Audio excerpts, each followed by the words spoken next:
বাসায় মেহমান আসলে অনেক বেশি ভালো লাগে। তার ভিতর হচ্ছে বাবার বাড়ি থেকে যদি কেউ আসে না তাহলে একটু বেশিই ভালো লাগে। আজকে হচ্ছে আমার বাবার বাড়ি থেকে আমার ছোট বোন আর আমার আম্মু আসবে বাসায়। কি কি রান্না করলাম সবকিছু মিলিয়ে আজকে আরো একটা ব্লগ আপনাদের সাথে শেয়ার করব। হ্যালো এভরিওয়ান, আসসালামু আলাইকুম। কেমন আছেন সবাই? আশা করি ভালো আছেন। আলহামদুলিল্লাহ আমরাও সবাই ভালো আছি।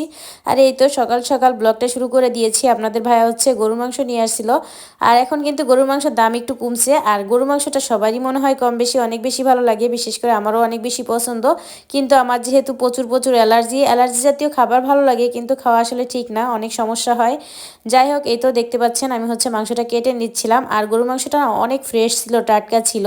আসলে বাসায় যে কেউ আসুক না কেন অনেক ভালো লাগে। তার ভিতর হচ্ছে বাবার বাড়ির লোকগুলো না একটু স্পেশাল থাকে। আমার কাছে মনে হয় প্রতিটা মেয়ের কাছেই স্পেশাল। তারপর আপুরা বলো তো, তোমাদের কাছেও কি এরকম লাগে? বাবার বাড়ি থেকে কেউ আসলে কি খুবই বেশি ভালো লাগে? আমার কাছে তো সবসময় ভালো লাগে, কিন্তু আমি যেহেতু ঢাকায় ছিলাম তখন অবশ্যই বাবার বাড়ি থেকে কেউই তেমন একটা যেত না। অনেক বছর পরে দেখা গেল আম্মুরা গেলেও। আমি 12 বছরের মতো ঢাকায় থেকে আসছি, এর ভিতর হচ্ছে আমার আম্মুরা 3বার হয়তো আমার বাসায় গেছে। তেমন একটা মেহমান যেতই না, এই জন্য আমার কাছে খুবই খারাপ লাগতো। আসলে বাসায় মেহমান আসলে না খুবই ভালো লাগে। আর এদিকে হচ্ছে আপনাদের ভাইয়া অনেকগুলো মাছ নিয়ে আসছে। আর আগেও ফ্রিজে মাছ আছে, এই জন্য মাছ আনতে বারণ করছিলাম, কিন্তু এই মাছটা না খেতে আমার কাছে অনেক বেশি ভালো লাগে, বিশেষ করে ভাজি খেতে আমার মেয়ের। এদিকে যেহেতু মারিয়া একদমই মাছ খেতে চায় না, যেহেতু এই মাছটা ভাজি খায়, এই জন্য অনেকগুলো মাছ এনে দিয়ে যাচ্ছে। আসলে আপনাদের ভাইয়া যেহেতু থাকবে না, মাছ বাজারটা করা একটু বেশি কষ্ট হয়ে যায়। যাই হোক, এই তো দেখতে পাচ্ছেন আমি হচ্ছে মাংসটা ধুয়ে নিচ্ছিলাম। আর ওই পাশ থেকে আমার যা হচ্ছে মাছটা কেটে দিচ্ছিল। বেশি করে মাছ আনলে কি হয়, আমার যারা এখানে অনেকটা হেল্প করে। আসলে গ্রামের বাড়ি এটাই হচ্ছে আমার শান্তি। পাড়া প্রতিবেশী বলতে আমার জায়েরা অনেক বেশি হেল্প করে। আর এই তো এখানে হচ্ছে আমি মাছটাও ধুয়ে নিচ্ছিলাম। এটা হচ্ছে কালকের মাছ, আমি কেটে রাখছিলাম এই মাছগুলা। যাই হোক, এই তো দেখতে পাচ্ছেন আমি হচ্ছে গরুর মাংস রান্না করব চুই দিয়ে। আর এই তো আমি সবকিছু রেডি করে নিয়েছি। আসলে রান্না করাটা খুবই সহজ, কিন্তু কেটে কুটে গুছিয়ে রেডি করাটা অনেক বেশি কষ্টকর। আমার কাছে তো এই কাজটা অনেক বেশি কষ্ট হয়ে যায়, মানে গুছাইতে পারলে রান্না করতে আর কষ্ট লাগে না। যাই হোক, মাছটা অনেক ফ্রেশ ছিল।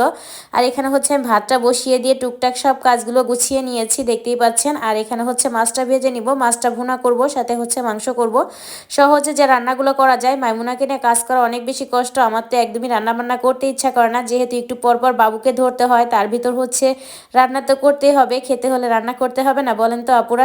যাই হোক, এদিকে হচ্ছে দেখতেই পাচ্ছেন আমি মাছটা সুন্দর করে ভেজে নিয়েছি। আর যে কোনো মাছ না আমি একটু ভাজা করে রান্না করতেই পছন্দ করি। আর এই তো এখানে হচ্ছে মশলাটা সুন্দর করে একটু কষিয়ে নিব।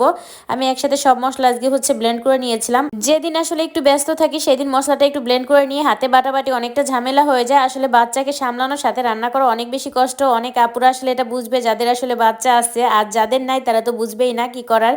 যাই হোক, এই তো দেখতে পাচ্ছেন আমার মাছটা ভাজা হয়ে গেছে। এদিকে হচ্ছে মশলাটা সুন্দর করে কষিয়ে নিয়েছি, একটু পানি অ্যাড করে দিয়ে সুন্দর